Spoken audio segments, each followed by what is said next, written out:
භික්ෂුන් වහන්සේලාට ඒ වගේ සාමාන්‍ය භික්ෂුන් වහන්සේලාට නාට්‍ය ගීත ඒ ලලිත කලාව සම්බන්ධයෙන් තියෙන සම්බන්ධකම විවාදයට ලක් වෙච්ච කාරණයක්. ඒ වුණත් මේ සක්‍රයාගේ සංගීත වාදකයා ගීත වාදකයා පංචසික කියන දිව්‍ය පුත්‍රයා බුදුහාමුදුරන්ට මේ වීණා වාදනය ගීත වාදනය ඉදිරිපත් කරන් පස්සේ බුදුහාමුදුරුවෝ ඒ පිළිබඳව ප්‍රශංසා කරලා තියෙනවා. ඒ නිසා ගීතය පිළිබඳව බුදුහාමුදුරන්ට දැනුමක් තිබුණා. ගීතය සංගීතය අපිට කොච්චර ගැළපුණාද නැතත් මේ රටේ ජීවත් වෙන භික්ෂුන් වහන්සේලා වෙන රටවල භික්ෂුන් වහන්සේලාට වඩා රටට ජාතියට සම්බන්ධයි, දේශපාලනයට සම්බන්ධයි. ඒ නිසා මේ රටේ ජනතාව එක්ක ජීවත් වෙනවා නම් අපි මේ ජනතාවගේ භාෂාව, අපේ භාෂාව, සිංහල භාෂාව, ඒ සාහිත්‍යය, භාෂාව වර්ධනය කරන්න, ඒක දියුණු කරන්න අපි මේ භාෂාව, සාහිත්‍ය දැනගෙන ඉන්න ඕනේ. ඉතින් ඒ නිසා මේ එක පියවරක් හැටියට අපි මේ සාහිත්‍යාංගය පිළිබඳව අවබෝධය ලබා ගැනීම අවශ්‍ය වෙනවා. ගීත ලියනකොට තමගේ හිතේ ඇති අදහසක් නේ. දුක් වේදනාවක් ආවම එහෙම නැත්නම් ආදරය ගැන ඒවා අපිට තියෙන හැඟීම්. ඉතින් ඒවා මේ වචන වලට හදන්න පුළුවන් වෙන්නේ මොකද වාස්තවික කරලා. ගැළපෙන වචන හොදලා ගන්න පුළුවන් වෙන්නේ මේ අපි කියන කතා කරන වචනේ තියෙන සාමාන්‍ය ලස්සන නැහැ. භාෂාවේ වචන තියෙනවා අපිට හිතාගන්න බැහැ තේරුම් දෙන්න. ඉතින් ඒක මොකද කරලා ගන්න පුළුවන් වෙන්නේ සිංහල භාෂාව හොඳට ඉගෙන ගන්න. සිංහල භාෂාව කියන්නේ අපි පරණ සාහිත්‍යය තියෙනවා. පැරණි පොත්පත් කියවන්නේ ඒ ඥානෙ දිනු කරනවා. මේ නිසා ගීතය එක පැත්තකින් අපේ හිත හදනවා වගේ මේ සාහිත්‍යය අපේ හැඟීම් දිනු කරගන්න උදව්වක් වෙනවා. ඒ රසකතාවේ ඥානෙ දිනු කරගන්න උදව් ගීතය. ඒ වගේ ගොඩාක් දේවල් තියෙනවා. මේ සාහිත්‍යය සිංහල ගීත මේ වගේ විශාල වටිනාකම් රාශියක් තියෙනවා. මේ ඉතිහාසයේ මේ ධර්මශාලාවල වලට එක්කහු වෙලා ජාතක කතාවනේ කියුවේ. ඒකත් ගායනයක් හැටියට රචනාවක් හැටියට ගත්තොත් එහෙම ගද්‍ය රචනාවක් හැටියට. ඒක මේ මිනිස්සු ආසාවෙන් අහන් හිටියා. බණ ඉගෙන ගත්තේ එහෙමයි ජාතක කතාවක්. ඒක තාලයකට ලස්සනට මේ වගේ අද වගේ පහසුකම් ඇතුව නෙමෙයි. නමුත් ලස්සනට එහෙම තමයි බණ ඉගෙන ගත්තේ. ඉතින් අද මේ ගීතය පාවිච්චි කිරීමෙන් ඒක තමයි ගීතය අපි දැනගන්න ඕනේ කියලා කියන්නේ. ගීතය භාෂාවත් එක්ක දියුණු කරගන්න ඕනේ කියලා කියන්නේ. ඒකෙන් අපිට ගොඩක් දේවල් කරන්න පුළුවන්. ගොඩක් දේවල් කරන්න පුළුවන් නිසා දැන් මේකේ පළවෙනි පද දෙකම මතක් කරේ මේ අම්මා සඳකි. මම ඒ ලොව කිලුය රිදී. මෙතන මේ අම්මා සඳක් කියලා කියනවා. එතන සිංහල සාහිත්‍යයේ හොඳ යෙදුමක් අලංකාරයක් තියෙනවා. අම්මා හඳ වගේ නෙවෙයි හඳක් නෑ. එතකොට අම්මා කෙනෙක් සඳක් වගේ මේ රූපකයක් හැටියට ඉදිරිපත් කරලා තියෙනවා. එහෙම නව නිර්මාණ විහිුණ සිංහල සාහිත්‍යයේ වැදගත් විද්‍යාත්මක කියලා හඳුන්වන්න පුළුවන් 70 දශකයේ ඉඳි ඒ තමයි අපේ සිංහල සාහිත්‍යයට නව චිත්‍රපට ඒ වගේම ලස්සන ගීත වැඩි හරියක් කියවන්න දෙන්නේ. ඔබට ඉදිරිපත් කරන්න බලාපොරොත්තු වෙන මේ ගීතය ඒ යුගයේ ගීතයක්. සුනිල් සිංහන් තමයි මේ ගීතය ගායනා කරන්නේ. මේ ඔහුගේ ප්‍රවේශ ගායනය. ඔහු ගායනයට ප්‍රවේශ වෙන්නේ මෙන්න මේ ගීතයත් සමගම. ඒ ගීතය ඔබ නම කිව්ව පමණින් සඳකඩ පහකට දැකයන් ඔබලාගේ පද හතර කිව්ව ගමනින් සියලු දෙනාට මතක් වෙනවා 70 දශකයේ ඉඳන් මේ දක්වා අපි මේ ගීතය කියනවා අහනවා රස විඳිනවා. ඔහුගේ පළවෙනි ගීතයේ ඔහුගේ පළවෙනි ගායනයක. එතකොට මේ තරම් අපි අතර ජනප්‍රිය වෙලා තියෙන්නේ මේ ගීතය තුළ සුවිශේෂීත්වයක් යම් විශිෂ්ටත්වයක් දැනලා එකතු වෙලා ගීතයක්. එතකොට මේ ගීතය වෙනුවෙන් ඉදිරිපත් වෙලා තියෙන අර්ථකථන අර්ථ විවරණයන් එකක් දෙකක් නෙමෙයි ගොඩාක් තියෙනවා. මේ ගීතයේ තියෙන විශේෂත්වයක් විදිහට අපේ සර් සඳහන් කරලා තියෙන දුරු ගීතයක් කියලා. ඒ වගේම මේක කියන තවත් විශේෂත්වයක් තියෙනවා. ඒ තමයි මේ එකම ගීතය වෙනුවෙන් අර්ථකථන විශාල ප්‍රමාණයක් කියවිලා තියෙනවා. මේ ගීතය විවිධ අය, විවිධ විචාරකයෝ විවිධාකාරයෙන් අර්ථ දක්වනවා. මේකේ අර්ථය මේක, ඔය අර්ථය නෙමෙයි තියෙන්නේ, වෙන අර්ථයක් මේක තියෙන්නේ. අන්න ඒ වගේ. මොකද එහෙම වෙලා තියෙන්නේ ඒ තරම් ජීව ගුණයකින් මෙන්න මේ ගීතය යුක්තයි. සමහරකට පහනක කැටයම් ඔපලා පායන දේතුන් ලැබුම් ගනි. සඳකඩ පහන කියන්නේ අපි කාටවත් අද්භූත නිර්මාණයක් නෙමෙයි. අපි සියලු දෙනාටම අහන්න දකින්න පුළුවන් මේ නිර්මාණයක්. හරිම ලස්සනයි. ඒක ගොඩාක් කැටයම් අඹලා තියෙනවා. එතකොට අපේ මේ කතාවේ ඉන්න කතා නායිකාවත් අන්නේ සඳකඩ පහන වගේ ගොඩාක් ලස්සනයි. බාහිර රූපේ ඉතාමත් ලස්සන කාන්තාවක් මෙයා. සඳකඩ පහන තුතුමා කරන්නේ ඒකයි. ඒ එක පැත්තකින්. හැබැයි අපි දන්නවා සඳකඩ පහන තියෙන්නේ කොහෙද? සඳකඩ පහන තියෙන්නේ බිම. මොකටද තියෙන්නේ? අපිට පාදගෙන යන්න. එහෙනම් මේ කාන්තාවත් සමාජය තුල පයට පෑගෙන පැලැන්තියක් තමයි, එක්තරා ජන කොට්ටාශයක් තමයි මෙයා නියෝජනය කරන්නේ. ඒකයි කොච්චර ලස්සන වුණත් සඳකඩ පහන පයට පෑගෙනවා වගේ මේ කාන්තාව සමාජයේ පයට පෑගෙන කාන්තාවක්.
හරි ආසාවෙන් අපේ ජීවිතයට සම්බන්ධ වෙච්ච ජීවිතයක් තමයි පොඩිහාමුදුරුවන්ගේ ජීවිතය. පොඩිහාමුදුරුවන්ගේ ජීවිතය දිහා බලන්න, පොඩිහාමුදුරුවන්ගේ ළමා කාලේ දිහා බලන්න දෘෂ්ටි කෝණ කීපයක් මට තියෙනවා. එකක් තමයි මම පාතිකාමරේට ගියාම මම උගන්වන ශිෂ්‍යයෙක් වහන්සේ. ඊළඟට මට ගෙදර ගිහිල්ලා ගෙදර පරිසරයත් එක්ක ඉන්නකොට ඔබ වහන්සේලා තරම ලොකු නොවුණා. ඔබ වහන්සේලා වගේ මගේ දහඩිය මහන්සියෙන් හදු කරපු ආදරේ දරුවෝ මට ඉන්නවා. දරුවෝ ඉන්න තාත්තගේ. ඒ නිසා මට මගේ දරුවොත් එක්ක ඇසුරේ ඉන්නකොට මගේ ලොකු දරුවා කොල්ලෙක් ඒ කොල්ලා ටෙන්ෂන් කරනකොට මට ඔබ වහන්සේලා ගැන අමුතු දෙයක් හිතට දැනෙනවා. ඒ දැනෙන්නේ මගේ කොල්ලා එහෙට මෙහෙට දුවනකොට කොල්ලා බෝල් ගහන මට කතා කරනකොට කොල්ලා සෙල්ලම් කරනකොට ඒ ළමා කාලේ කැප කරලා ඔබ වහන්සේලාගේ අපදාත ඔබ වහන්සේලා ශාසනයට පුරුදු කරලා එතන මේ ශාසනික වතාවත් එක්ක ඔබ වහන්සේලා සංවර වෙලා හික්මිලා ඒ ඉරියව්වෙන් ඉන්න ගමන් ඔබ වහන්සේලාගේ ජීවිතය ඇතුළට ගියාම ඇත්තටම ඔය එක තත්ත්වෙ නෙවෙයි ඔබ වහන්සේලාගේ ජීවිතේ ආත්මනේ බෝමල්මේ මල් සුවඳ අම්මා පෙව්කි දී අම්මා පෙව්කි සුවඳ කරලා එතකොට ඔබ වහන්සේලා ජීවිතේ පන්සලට ආවට පස්සේ ඔබ වහන්සේලාට තමන් මේනොකට පිළිගත්තු අම්මයි තාත්තයි වෙන් වෙනවා. ඔබ වහන්සේලාට පන්සලට ආවට පස්සේ ඔබ වහන්සේලා ගාවින් අම්මා තාත්තා දෙන්නම ඔබ වහන්සේ ලොකු ආමතුරු. ලොකු ආමතුරු තමයි ඔබ වහන්සේලා හදාගන්නේ. බලා කියන්නේ ඔබ වහන්සේලා අවශ්‍ය කරන සියලු පන්සලවල ලබා දෙන්න ලොකු ආමතුරු. නමුත් ඔබ වහන්සේ ඇත්තටම මේකට පිළිගත්තු අම්මා තාත්තා ඈත දුර ඈතේ ඉන්නවා. ඒ වෙයි අවස්ථාවක ඔබ වහන්සේලා නැවත ජීවිතේ මහානකම් කරගෙන මේ බාධා ඉගෙනගෙන යන අතරතුර ඔබ වහන්සේලා නැවත ගෙදර ගැන මතක් වෙනවා. සේලම් ජීවිතය ගැන මතක් වෙනවා. ඒ මතක් වෙන හැම අවස්ථාවකදීම ඔබ වහන්සේලාට ආයි ඒ පිළිදෙල් සෙල්ලම් කරන්න අවශ්‍ය කරන ඒ හිතේ ඇති වුණාට පස්සේ එතෙක් දුවගෙන යන්න හිතෙනවා. නම් එහෙම දුවගෙන යන්න බැහැ. ඇයි? සාමාන්‍ය ඔබ වහන්සේලාගේ ජීවිතයේ යාළුවෙක් ඉන්න චරිතයට වඩා චරිතයක් ඔබ වහන්සේලා ඔබවලු. ඒ නිසා කියනවා එන්න හිතයි ඔබ ළඟට සැමි. අම්මා ගාවට එන්න හිතෙනවා. ගෙදර ඇවිල්ලා වෙල්ලෙම නැල්ලේ දුවන ඇවිත් ආසෙ හිතෙනවා. අම්මගේ සූලේ ඉන්න ආසෙ හිතෙනවා. අපේ යාළුවන්ට එක්ක සෙල්ලම් කරන්න ආසෙ හිතෙනවා. නමුත් ඒක දෙයක් කෙනෙක්වත් කියනවා. මොකද මම සංසාර ගමන තුල පොරොන්දුවක් වෙලා තියෙනවා මහානකමට. මොකද අපි පොරොන්දු සම්පූර්ණ කරගන්න නිපාත සත්‍යය. මනුවේ මල් සුවඳට පැටලී අම්මා පෙව්කි සුවඳ කරායිනි නුපුරුදු නොමකට සිටගි ඒ තොර සෙල්ලම් පිටිය මතක් වෙන්නේ ගංගෝ විද්‍යා කලේ මෙන් තයි දුමලදසෙන්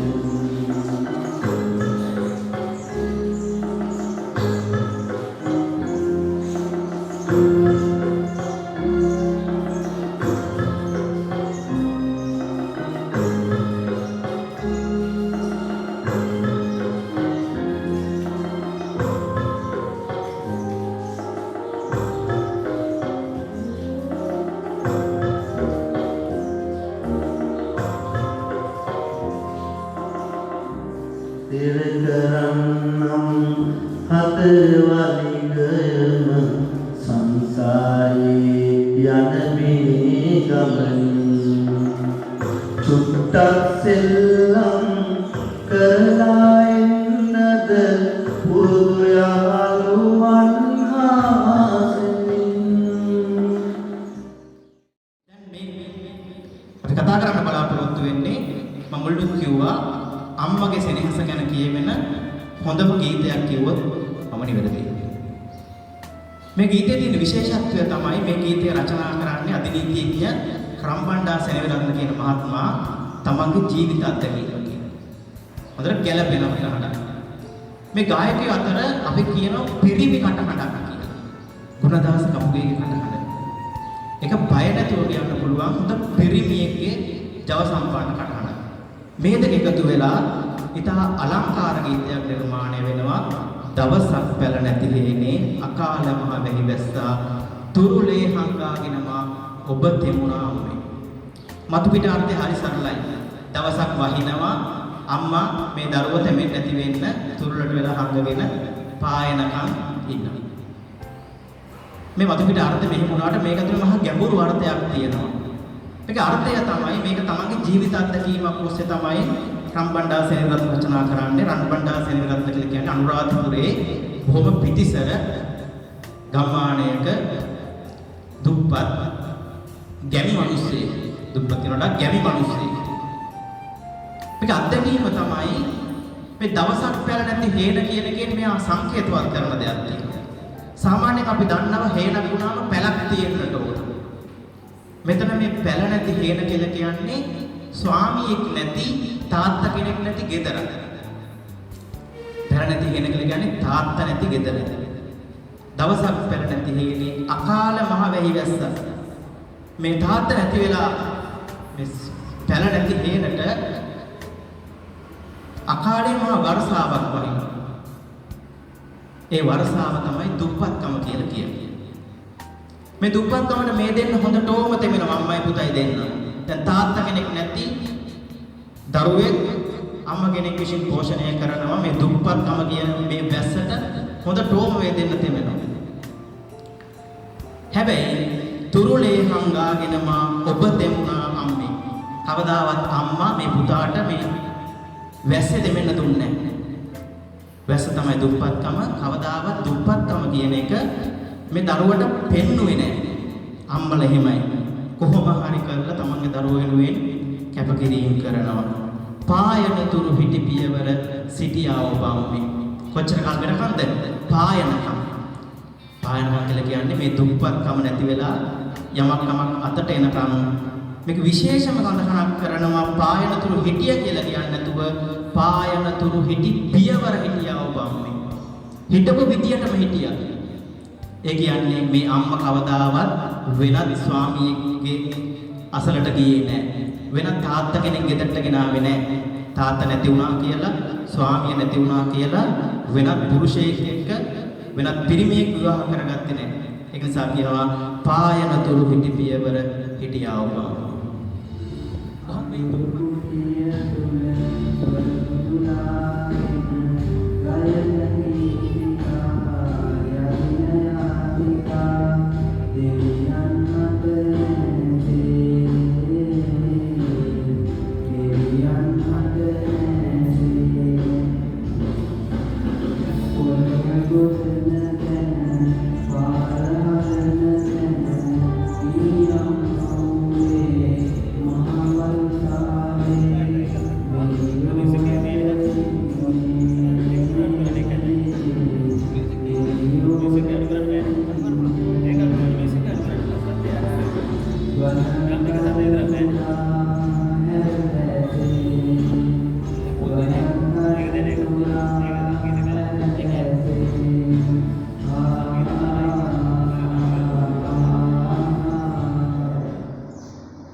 මේ තාත්තා බුදුමාහුවේ මේ දියණිය හදා වඩා ගන්නවා.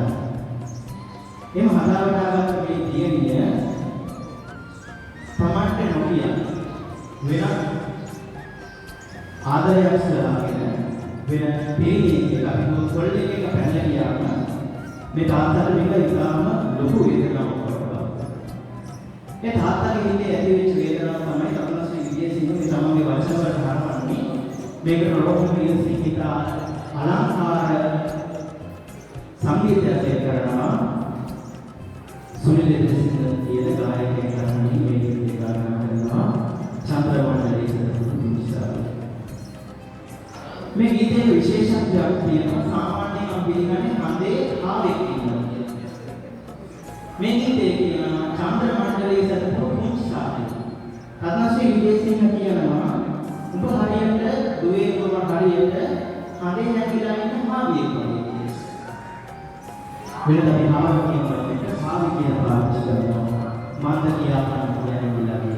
අපිට මෙච්චර ආදරෙන් කරලා අපිට මම විතරයි ඇයි ඔබ නොකිය හැකිලා ඔය පොල්ලේ කඩලියේ මට කියන්නේ පාණි වසේ පාළුවේයි කාමරේ මන්ද නොකියේ කිව්වා නිසා මට කියලා තිබ්බා මේ තාත්තම මට කියලා මේ තාත්තට බයක් තියෙනවා ඌ මෙහෙම ගියාට ඉක්ම ආදරයක් වෙලා වෙන පොල්ලේ එක පැනලා ගියාට කියනවා ලාභරත්නම් දේශන පාළුවේදී ගෑනු ළමයි පියාඹලා ඉස්සරහට ඉක්මනට සල්ලි හොයා ගන්න ඕනම ගමේ ගෑනු ළමයි නගරයට යනවා රස්සාවල් වගේ කොළපාදී විශේෂයෙන් නැගලු කර්මාන්ත ආශ්‍රිත ප්‍රදේශයේ රැකියාවල් කරන්න ගමේ ගෑනු ළමයි නගරවලට යනවා ගලත් සිටලා ඒ කාලේ සිටිච්චා හැබැයි ඉක්මනට සල්ලි හොයන්න ගියාට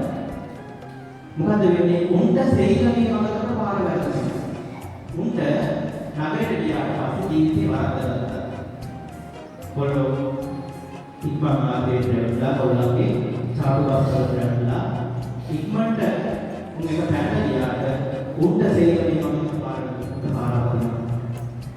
අන්නේ ඒසයි මට දුක කරන්න දුවේ මට බයයි. ඔබ අම්මා නැතුව ඇදිච්ච මට තේරෙන්නේ නැහැ මේ සමාජය ගැන. උඹ ගිහිල්ලා ජීවිතේ අනාථ වෙයි කියලා මේ තාත්තට හිතවලා සිවිදෙන්නේ. නේදවා මාළකටන් සුදුයකටේ ප්‍රොෆෙසර් මාතවනි මාළ ගිරවුගේ දොරකඩ සිදුවේ. මම දැක්කා ඔයාලට ඒගොල්ලෝ කරගෙනවා. සුදු පාට මාළ දාපු වලල් දාපු නොයේ පිච්චුර කරපු පොළොව වටේ කරගෙනවා මම දැක්කා. මාළ ගිරවුගේ දොරකඩ සිදුවේ. බොඩේ කැරගෙන මම දැක්ක හැබැයි හීනේ දුක්තුනේ නෑවට මොකද කරන්නේ මට ඒ හීනේ කිව්වන්නේ නෑ ඔබ මේ කොල්ලෙක් නිසා මාව දාලා යන්නේ අපිට පොඩි කම දුන්නේ ඔකට අවශ්‍ය වෙනවා කවුරු හරි කෙනෙක් පච්චයක් හරින්න දැක්කම කරාවුවක් දාලා හැඩ වෙලා ඔරලෝසුවක් කරලා කොහොම ඉඳ දැක්කම ඔරලෝ අපි හැවටෙනවා කිසි පොඩි කම පච්චකහරාවුලා හැදෙලා කාගේ හරි නැටලා ඉඳලා බයිසිකල් එක කරවන්න යනකොට අපි රැවටෙනවා. අපි හිතනවා මේක තමයි ජීවිතය කියලා. ශේෂ පොඩි කමකට එන්නේ. මේ තාත්තාට හිතෙනවා කොල්ලෝ දැක්කම කොල්ලෝ කෙනෙකුට ඇතිවෙන සාමාන්‍ය දෙයක්. හැබැයි රැවටලා මාව දාලා ඉන්න හීනකින් හිතුනේ නෑ මට මොකද කාරණා. මට හීනකින්වත් හිතුනේ නෑ මෙච්චර අමාරුවෙන් ඔබ හදලා ඔබ මාව දාලා